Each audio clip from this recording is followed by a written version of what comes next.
From the factory, our base van had a maximum authorised mass of 3,500 kilograms or 3.5 tonne. Now, stay with us to find out exactly what that weight limit means and what we did to increase the amount of payload we could carry without going overweight.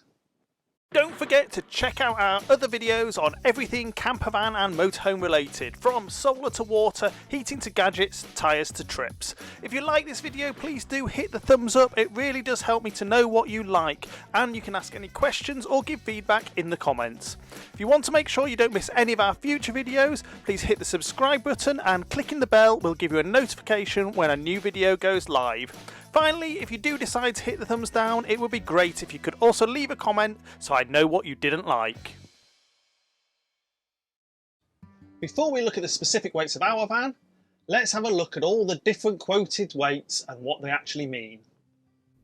Curb weight is the total mass of a vehicle with standard equipment and all necessary operating consumables, and sometimes a full tank of fuel, while not loaded with either passengers or cargo. Different manufacturers measure it in different ways, so it can be somewhat subjective. Unladen weight of any vehicle is the weight of the vehicle when it's not carrying any passengers, goods or other items.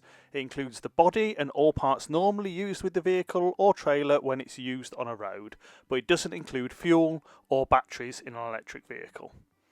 Maximum authorised mass, or MAM, means the weight of a vehicle or trailer including the maximum load that can be carried safely when it's being used on the road.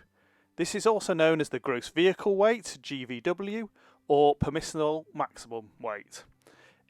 It will be listed in the owner's manual and on a plate or sticker fitted to the vehicle. The axle weight is the maximum load permissible on each axle and is often different for each axle. Again, it will be listed on the owner's manual and on a plate or sticker fitted to the vehicle. Gross train weight, also sometimes called gross combination weight or GCW, is also found in the owner's manual and on the manufacturer's plate. This is the total permissible weight of the vehicle plus a trailer plus the load on each. Finally, revenue weight is recorded by the DVLA on the vehicle's V5 document and is used to calculate the amount of vehicle excise duty or tax payable for the vehicle.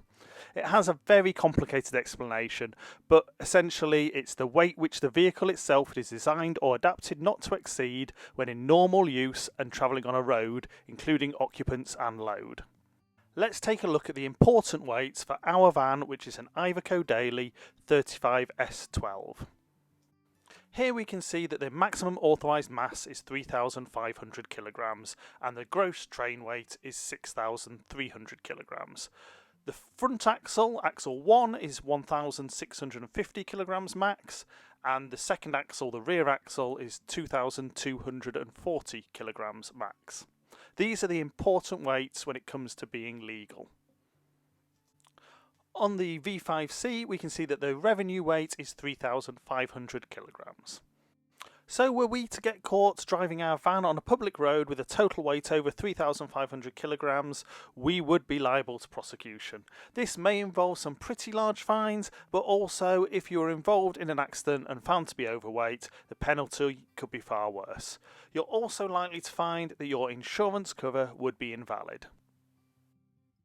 Our van was converted trying to keep the interior weight as low as possible whilst maintaining the functionality we needed. And one way of doing this was to use the fittings and fixtures out of a caravan, which are primarily very lightweight. Now, we knew that when fully loaded, we'd still be getting close to the limit, so let's see what the weight actually was. After loading our van with everything we would take on a trip, plus the 4 of us and full tanks of water and gas, we took it to a weighbridge. As you can see, the total weight came out at 3,446 kilograms. Whilst this was within the limits, it's a bit close for comfort and didn't leave much room to add anything more. The second weight was the weight of just the rear axle, which you can see is well within the limit. So we started to look at what options we had to increase the amount of payload that we had available. And having a chat with a chartered consultant engineer, we found that we could upplate our van without modification to 3,850 kilograms. However, before you consider doing this, there are a few things you need to think about. Firstly, your driving licence. Now luckily we passed our test early enough that we have C1 classification on our licence. If your licence looks like this and you don't, then you would have to do an additional driving test to be able to drive a vehicle over 3.5 tonnes. Also, check with your insurance company that your insurance will still be valid, especially if you're having to make any modifications to do the upplating. Some breakdown services will only recover vehicles up to 3.5 tonne, so if you upplate your van, you may have to change it. Finally, you may find that your market for reselling your van is reduced if you upplate it. Remember, you can also downplate it later on if you want to bring it back under 3.5 tonne.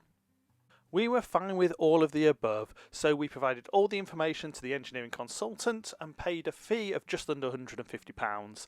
They then provided us with an approval letter, a new design weight certificate and new weight plate for the van. It was then just a simple case of adding the new plate to the van and carrying the weight certificate should we be stopped.